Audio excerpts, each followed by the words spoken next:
Praise God, హల్లెలూయా. మనకి friends అనేవాళ్ళు చాలామంది ఉంటారు. కానీ మన కోసం ఏదన్నా చేసే ఫ్రెండ్స్ కొంతమంది ఉంటారు కదా! అలాంటి వారికి ఈ వీడియో షేర్ చేయండి అండ్ కామెంట్ బాక్స్‌లో వారిని మెన్షన్ చేయండి. బైబిల్‌లో మనం చూసినట్లయితే ఒక గ్రూప్ ఆఫ్ ఫ్రెండ్స్‌లో ఒక వ్యక్తికి పక్షవాతం వచ్చేది. అంటే తను కదలలేడు.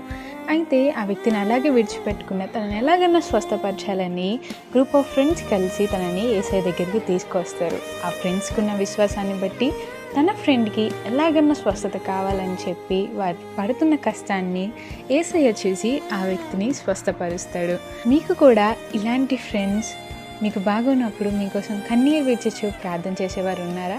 లేదా మీరు మీ ఫ్రెండ్స్ కోసం కన్నీరు విడిచుచు వారికి ఎలాగైనా వారి సిచ్యువేషన్ మారాలి, వారికి ఉన్న కష్టాలు పోవాలి, వారికి ఏదో ఒకటి కార్యం జరగాలి అని ప్రార్థన చేశారా? చేసినట్లయితే కామెంట్ బాక్స్లో మెన్షన్ చేయండి. ఆమేన్.